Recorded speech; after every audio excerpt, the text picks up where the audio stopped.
that these ads are being displayed on the top of my blog. And since I just added them for the first time, you can see they're really about blogging because they're not quite sure what to put up yet.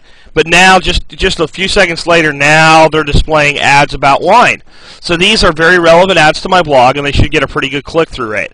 So now I've got one source of revenue on my site, one place where people, if they click, they'll make me a little bit of money. It might be 10 cents a click on a subject like this, maybe a little less, maybe a little more, and it'll vary up and down.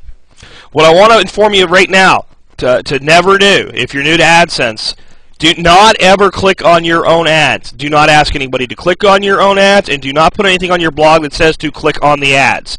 You need to leave them there as they are and let your visitors choose to or not to click. If you click on your own ads or you incentivize your visitors to click on your own ads, Google will shut you down and you will no longer have AdSense as a source of revenue. And that's a pretty big blow because AdSense is probably the best contextual revenue source that there is. So never click on your own ads. Let's go add 2 more ad units to this page. I'm going to go back in here. I'm going to now add a Google AdSense unit over here in my right-hand column. I'm going to add a different type of AdSense unit. I'm going to add what's called a link unit.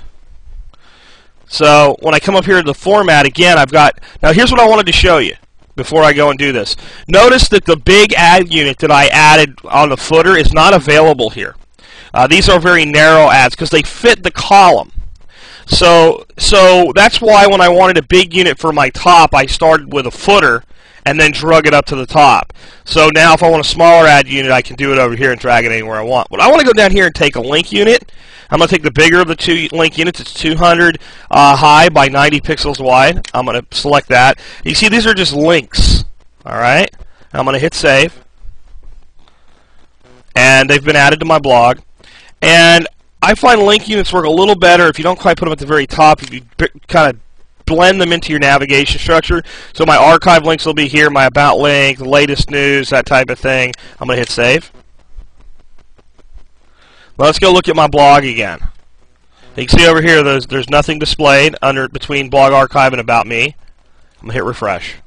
And as the blog reloads, you'll now see that these link units, as they're called, blend very well in. Now, if somebody were to click on one of these, they'll actually go to a listing of Google results that are 100% sponsored results, and if they click through from there, I'll then earn a price per click. And if they were to back up and like check out multiple different advertisers from that Google page, I would earn for every single click. So sometimes link units are one of the more profitable AdSense units to use. Not always, but definitely sometimes. So now what I want to do next, I want to go ahead and let's go ahead and surround this blog and put some ad units down here in the footer. So by now, that should be real clear what to do. Okay, so what we're going to do is we're going to add one more link unit. We want to add it right up here. I'm going to go ahead and say add page element again. This time I'm going to choose what ends up always being the default if you pick the bottom, which is the 468 by 60 banner, which is this rectangular unit here, and it fits really nice in that spot that I want to add it. I'm going to stick with the blend template. I'm going to hit Save Changes. Okay, now I want to show you something. If I were to leave that unit where it is right now at the very bottom, it's way down in the footer, and it's really designed down there to be used for like tracking scripts and all. You can see this is just not going to work very well. It's not part of the content. It's down here by itself just hanging out. So what I want to do is I want to go ahead and grab it, and I want to drag it up and drop it right there.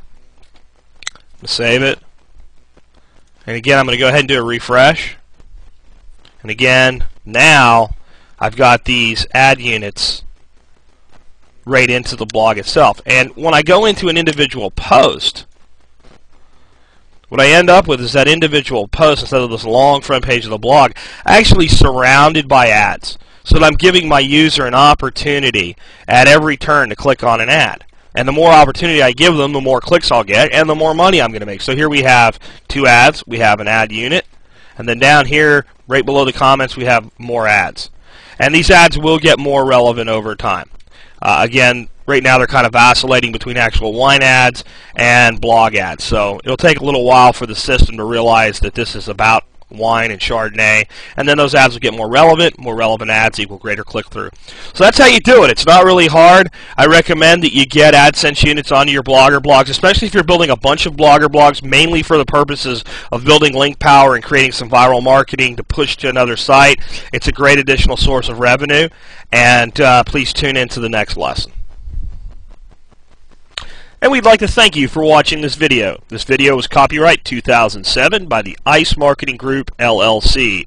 For more videos and to learn how you can be a more successful internet marketer, visit www.marketingice.com.